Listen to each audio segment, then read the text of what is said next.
Maths का exam आ ही रहा है, तो मैथ्स के एग्जाम के लिए क्या स्ट्रेटेजी है जो हम अपना रहे हैं।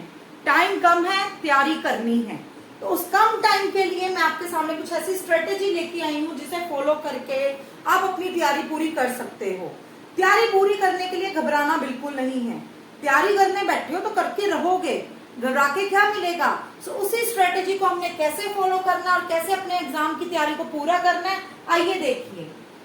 पेपर का लेवल कुछ भी हो सकता है, पेपर का लेवल आसान मुश्किल कुछ भी हो सकता है, पर एक बात मैं आपको कहूं, जैसे कि आपने अभी कहा था कि इंग्लिश का पेपर जो हमारा होके चुका है 10th का सीबीएसई का, इंग्लिश का पेपर टफ नहीं था, इजी था।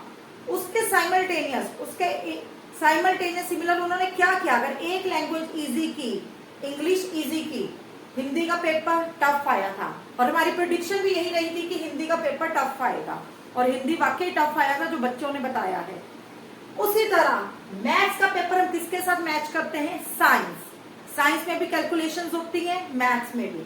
साइंस का पेपर जो 10th का आया था, बच्चों की ये रहा है, बच्चों का रिव्यू, कि साइंस का पेपर टफ नहीं था, इजी भी नहीं था, मॉडरेट था, बट लेंथी था थोड़ा, मॉडरेट था, नॉट इजी नॉट टफ। उसी तरह जो मैथ्स के पेपर की भी हम प्रेडिक्शन लगा रहे हैं, हम यही प्रेडिक्शन लगा रहे हैं, पेपर ना ज्यादा आसान होगा ना ज्यादा टफ होगा, पेपर मॉडरेट होगा, बट लेंथी जरूर होगा, टाइम कम होगा, लेंथी होगा पेपर। उसको दिमाग में रखे चलो चीज को, कि पेपर लेंथी होना इस बार, टफ नहीं होगा, इजी नहीं होगा, मॉडरेट होगा।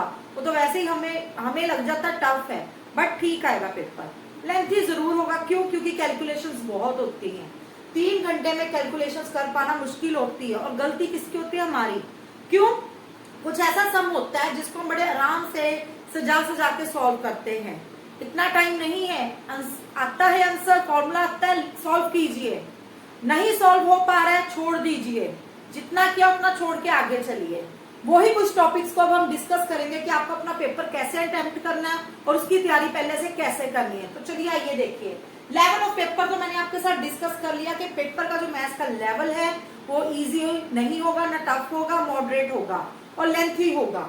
ये हमारी प्रेडिक्शन 95% ठीक रहती है। 100% तो किसी ने नहीं देखा, 100% तो उसी दिन पता लगेगा जब पेपर खत्म होगा। लेकिन अभी तक जो प्रेडिक्शन आई है सारी ओवरऑल, वो प्रेडिक्शन यही रही है कि पेपर मॉडरेट होगा और लेंथी होगा। नेक्स्ट, इंपॉर्टेंट टॉपिक्स पर प्लस फॉर्मूला बुक। टाइम कम है, क्या कीजिए, जो जो इंपॉर्टेंट टॉपिक्स है, इंपॉर्टेंट टॉपिक्स क्या है मैं आपके साथ स्क्रीन पे शेयर कर रही हूँ। ये जो टॉपिक्स है, इन टॉपिक्स को ध्यान से देख लीजिएगा। मैंने 3 पेजेस में ये टॉपिक्स को शेयर किया हुआ है चैप्टर वाइज।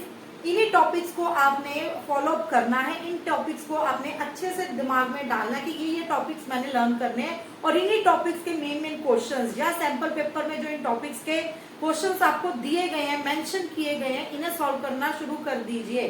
क्योंकि मैच है, सिमिलर है कि 99% इन्हीं की तरह क्वेश्चंस आने हैं, तो इन टॉपिक्स को जरूर आप ध्यान से लीजिएगा। छोटे मोटे टॉपिक्स को छोड़ दीजिए, मेन टॉपिक्स को आप फॉलो अप कीजिए, टाइम कम है। और फॉर्मूला बुक जो मैंने आपको एक कही थी, उस फॉर्मूला बुक को भी आप जरूर फॉर्मूला अपने लिख लीजिएगा या गूगल से कॉपी कर लीजिएगा। उन फॉर्मूलाज को लास्ट टाइम पे जरूर रिवाइज कीजिए, और अब भी उसको पहले फॉर्मूलाज को रिवाइज करके तभी क्वेश्चन सॉल्व करना शुरू कीजिए। फॉर्मूला बुक हर स्टूडेंट के पास होनी बहुत जरूरी है।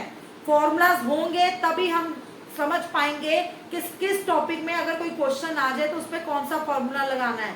सो प्लीज रिक्वेस्ट है, फॉर्मूला बुक जरूर अपने पास रखिए।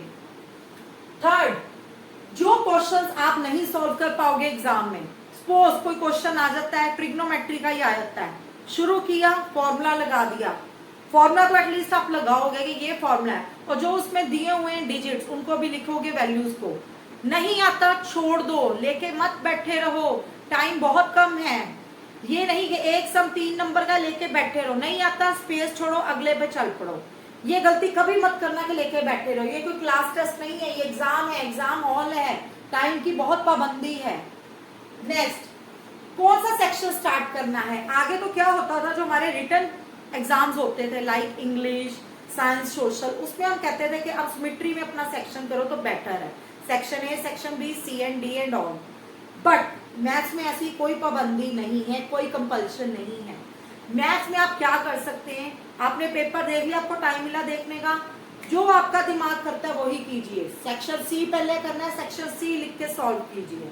सेक्शन ए करना है तो सेक्शन ए लिख के सॉल्व कीजिए। अगर जो बच्चे असक्षम हैं कि हम सिमेट्री में सेक्शंस को फॉलो करें, वो अपनी चूज कर सकते हैं कि कौन सा सेक्शन मेरे को इजीली आता है, वो मैं पहले करूं। मैथ्स एक ऐसा सब्जेक्ट है जिसमें सेक्शन या presentation doesn't matter.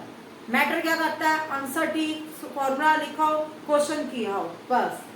Next, starting के जो 15 मिनट हमारे पास होते हैं, जो भी 15 मिनट आपको दिए गए होते हैं क्वेश्चन पेपर रीड के लिए, जो टाइम आपके पास स्टार्टिंग में आता है, ये जरूर कीजिएगा, जो ऑप्शनल क्वेश्चंस होते हैं आपके पास, जिन क्वेश्चंस में ऑप्शंस दिया होता है, चॉइस दी होती है, उस चॉइस वाले क्वेश्चंस को पहले करने की कोशिश कीजिए। सपोज सेक्शन सी में ऑप्शंस हैं, चॉइस है, अब सेक्शन सी को पहले कीजिए। अगर सेक्शन डी में पहले चॉइस है, उनको कीजिए। चॉइस में से टिक मारिए कि कौन सा आपको आता है। जिन जिन में चॉइस दी हुई है सर्कल कीजिए, टिक मारिए कि यार मैंने यही करना है, ये आता है मेरे को। टाइम वेस्ट मत करना ऊपर नीचे देखते, ये करूं ये करूं ये करूं ये करूं, टाइम नहीं है।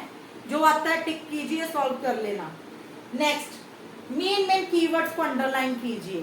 कीवर्ड्स क्या होते हैं, एक बात याद रखिएगा, जब भी हमें कोई क्वेश्चन दिया होता है, सपोज हमें क्वेश्चन दिया है कि ये हमने सेंटीमीटर में इसका आंसर होना चाहिए, हम अक्सर गलती क्या करते हैं, आंसर निकाल लेते हैं मीटर, पूछा गया क्या है सेंटीमीटर। अपने क्वेश्चन में कीवर्ड को जरूर अंडरलाइन करिएगा, जो आपको 15 मिनट दिए हुए हैं, कीवर्ड को अंडरलाइन कीजिए। उससे आपका दिमाग ये चलेगा कि जब आप पेपर का आंसर लिखने बैठोगे, आप देखने बार बार नहीं बैठोगे, सोचने नहीं बैठो, मीटर लिखूं केजी लिखूं क्या लिखूं, साफ पता लग जाएगा अंडरलाइन किया है, आंसर सेंटीमीटर में निकालना है। तो ये गलती मत कीजिए, जो मेंशन है उसमें ही कीजिए, गलत मत करना कि जो मेंशन नहीं किया उसमें आंसर लिख के आगे नंबर आधा कट गया। टीचर हमेशा ध्यान देता है कि आंसर बच्चे ने किसमें निकाला है, जिसमें पूछा उसमें निकाला कि अपनी जल्दबाजी में करके आ गया। तो ये गलती बिल्कुल मत दोहराइएगा, रिक्वेस्ट है। सर्कल कीजिए हार्ड क्वेश्चन, जो क्वेश्चन आपको हार्ड लगते हैं, जो क्वेश्चन लगता है कि ये मुश्किल है मेरे लिए करने, उनको सर्कल कर लीजिए। अगर आपको किसी सेक्शन में लगता है कि 3 क्वेश्चन मैंने इस सेक्शन में कर लिए हैं कि ये हार्ड है, और एक बात, हार्ड लगता है उसको पहले सॉल्व कीजिए। इजी वाले तो आप फटाफट एंड में सॉल्व कर लोगे, हार्ड को पहले टाइम दीजिए। वो हम गलती अक्सर क्या करते हैं, हम हार्ड वाला सेक्शन एंड में करते हैं, नहीं, हार्ड वाले सेक्शन को पहले सॉल्व करेंगे। जैसे आता है, सपोज आपको लगता है ये हार्ड है, मेरे से नहीं निकलेगा, एटलीस्ट फॉर्मूला लिख दीजिए, आंसर में फॉर्मूला लिखो, प्लस जो वैल्यूज गिवन है वो लिखो, प्लस अगर कोई भी फिगर बनी हुई है उस फिगर को डिफाइन कर दो। एटलीस्ट इतना तो कर सकते हो, 3 नंबर का क्वेश्चन है, 1-1.5 तो जरूर मिलेगा।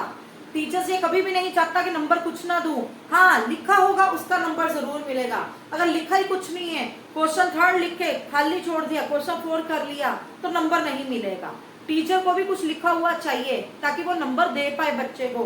टीचर की कोई पर्सनल दुश्मनी किसी बच्चे के साथ नहीं है, लिखोगे नंबर जरूर गेन करोगे, ये श्योरिटी है मेरी। अगर क्वेश्चन हार्ड है पहले सॉल्व करना, एंड में मत करना, पहले ही सॉल्व करने बैठना, एंड में लटक के बैठे रहोगे उन पे, पहले फटाफट सॉल्व कर लो, जितना आता आ गया, क्योंकि टाइम कम होता है। फॉर्मूला लिख दो, वैल्यूज लिख दो, फिगर बना लो, जो जो मेंशन है वो एटलीस्ट लिख दो ताकि नंबर कुछ ना कुछ अचीव करो। 6, स्पेशल स्ट्रेटेजी क्या होती है। कुछ क्वेश्चन हमें ऐसे दिए होते हैं जो हम पढ़ते सारी सोच लेते हैं नहीं होगा मेरे से, तो पहले भी मैं रिपीट आपको कर चुकी हूँ कि कुछ हम सोच लेते हैं कि मेरे से ये रिपीट नहीं होगा या मेरे को ये नहीं आता। और एक और बात, जब आप क्वेश्चन सॉल्व करने बैठते हो, टाइम लिमिट कम होती है, रफ वर्क साइड पे कर लेते हो आप अपनी लाइन करके रफ वर्क साइड पे, या कई बार बैक ऑफ द शीट किया होता है, तो आपके पास मैथ्स का रिवीजन का टाइम भी नहीं होता। अगर गलती से 8-7 मिनट बच भी जाए, रिवीजन भी आपने करनी है, तो स्पेशल स्ट्रेटेजी मेरी यही है कि जब आप रफ वर्क इधर करने बैठो, ऊपर लिखो रफ वर्क, तो जो भी आप क्वेश्चन का रफ वर्क करते हो सारा वो मिसमैच सा काचू माचू सा हो जाता है, एक जंगल सा बन जाता है रफ वर्क में। उस जंगल में हमें रिवीजन के टाइम या हमने बैक ऑफ द क्वेश्चन देखना होता है कि ये कैसे सॉल्व किया था, इसका सिमिलर आया, तो हमें उस रफ वर्क में कुछ समझ नहीं आता। क्या कीजिएगा, जो रफ वर्क किया है, सपोज 3rd क्वेश्चन का रफ वर्क किया, 3rd लिख के उसके रफ वर्क को सर्कल कीजिए और एरो डाल दीजिए, ये 3rd का है। इससे एग्जामिनर नहीं खुश होगा, इससे आप खुश होगे। क्यों? क्योंकि कई बार क्या होता है, तीसरे नंबर का क्वेश्चन ऐसा है, उसी के सिमिलर 8वां क्वेश्चन भी है, तो हम ये देखना चाहते हैं तीसरा किस तरह मैंने सॉल्व किया था, रफ वर्क इसका कहाँ है। रफ वर्क में ढूंढना मुश्किल है, क्योंकि रफ वर्क बहुत हम ऐसे कर देते हैं रफ तरीके से। उसके लिए स्पेशल स्ट्रेटेजी यही है, उसको रफ वर्क को सर्कल कीजिए और डाल दीजिए। थर्ड क्वेश्चन का रफ वर्क है, ये 7th का रफ वर्क है। इससे आपको ही इजी लगेगा जब आप रिवीजन करोगे कि मैंने इसका रफ वर्क ये सॉल्व किया था। अब मेन मुद्दा क्या है कि मैथ के पेपर को प्रेजेंट कैसे करना है। प्रेजेंट उस फॉर्म में नहीं करना जैसे हम सोशल साइंस इंग्लिश में प्रेजेंट करते थे। प्रेजेंट मतलब हम किस तरह से करें कि नंबर हमें एग्जामिनर देने पे मजबूर हो जाए। उसके लिए क्या हमें फॉलो करनी है, कुछ ऐसी टिप्स है। फर्स्ट, जो भी आपको क्वेश्चन में गिवन दिया है, कोई भी स्टेटमेंट में कुछ भी गिवन है, तो साइन थीटा 90 डिग्री है, कुछ भी है, जरूर आंसर में मेंशन कीजिए। आंसर स्टार्ट करने पे गिवन लिखिए कि ये है sine theta is equal to 90 degree. Formula क्या है याद कीजिए, फॉर्मूला भी लिखिए। उससे आगे कुछ नहीं आता कोई बात नहीं, 2 चीजें जरूर लिखिए, गिवन और फॉर्मूला। एग्जामिनर नंबर देगा, जितने का क्वेश्चन है कुछ ना कुछ आपको नंबर इसमें मिलेंगे ही मिलेंगे। ये दिमाग में मत डालना कि शायद हमें नंबर नहीं मिलेंगे, हम अपने हाथों को भी कष्ट क्यों दें। देना जरूरी है भाई, जो एग्जामिनर है जरूर आपको नंबर देगा। एटलीस्ट क्वेश्चन की स्टेटमेंट में से ही उसे सजा के गिवन प्लस फॉर्मूला लिखाना, नंबर जरूर लोगे। नेक्स्ट, डायग्राम ड्रॉ करना। कोई भी डायग्राम है, सपोज कोई फिगर है, हाइपोटेन्यूज की फिगर है या राइट एंगल ट्रायंगल की फिगर है, फिगर तो बनानी आती है, जरूर अच्छे से डायग्राम पेंसिल से ड्रॉ करना। रफ वर्क की तरह ऐसे ऐसे मत करके आ जाना, गलत है। डायग्राम को हमेशा सुंदर फॉर्म में बनाइएगा ताकि एग्जामिनर नंबर देने पे मजबूर हो। 4 नंबर का क्वेश्चन है, 3 नंबर का क्वेश्चन है, आधा तो मिलेगा ना, से अच्छा तो है ना, कोई नंबर तो मिलेगा। तो डायग्राम जरूर ड्रॉ कीजिए। नेक्स्ट, जो भी आपका फाइनल आंसर होता है, सपोज मेरा आंसर है 76 सेंटीमीटर, उसको इस तरह से हाईलाइट कीजिए। आंसर 76 सेंटीमीटर हाईलाइट करोगे, इंप्रेशन अच्छा पड़ेगा एग्जामिनर के पास। कई बार टाइम कम होता है, सिर्फ वो अपनी आंसर शीट से क्या करता है, जो हमको आंसर शीट दी जाती है चेक करने के लिए कि आंसर देखिए यही है, वो स्टूडेंट के आंसर से मैच करता है नंबर पूरे, इसलिए हाईलाइट जरूर कीजिएगा। नेक्स्ट, जो भी हम डायग्राम बनाते हैं, ट्रिग्नोमेट्री में, ज्योमेट्री में, किसी में भी, एंगल्स को जरूर डिफाइन कीजिएगा। एंगल क्या है उसको जरूर डिफाइन कीजिएगा। एंगल डिफाइन करने का भी नंबर मार्क्स मिलते हैं, एग्जामिनर मार्क्स जरूर देता है एंगल डिफाइन करने का भी। ये मत सोचिएगा कि मेरे को नंबर नहीं मिलेगा, मैं मेहनत कर ही जा रहा हूँ, क्वेश्चन तो मेरे को सारा आता नहीं है, टाइम वेस्ट क्यों करूं। अरे आंसर लिख के, आंसर 4 लिख के, नहीं भी अगर आंसर 4 आता है, एटलीस्ट गिवन, फॉर्मूला या कोई भी डायग्राम तो ड्रॉ कर सकते हो, उसके एंगल तो दे सकते हो, क्या एंगल है वो, इतना ही दे दो, नंबर तो एग्जामिनर देगा। कोशिश करिएगा इन टिप्स को अपने मैथ्स में जरूर फॉलो कीजिए, समझिए, इन चीजों को करके जाइएगा, जरूर आपके जितना आपने सोचा उससे ज्यादा गेन करोगे। सो रिक्वेस्ट है, जरूर इन सारी चीजों को फॉलो कीजिए, समझिए क्या स्ट्रेटजी हम बना के चले, टाइम कम है, ताकि हम अपना मैथ्स का एग्जाम अच्छा करके आए। सो प्लीज ध्यान दीजिएगा। Thank you and best of luck for the exam.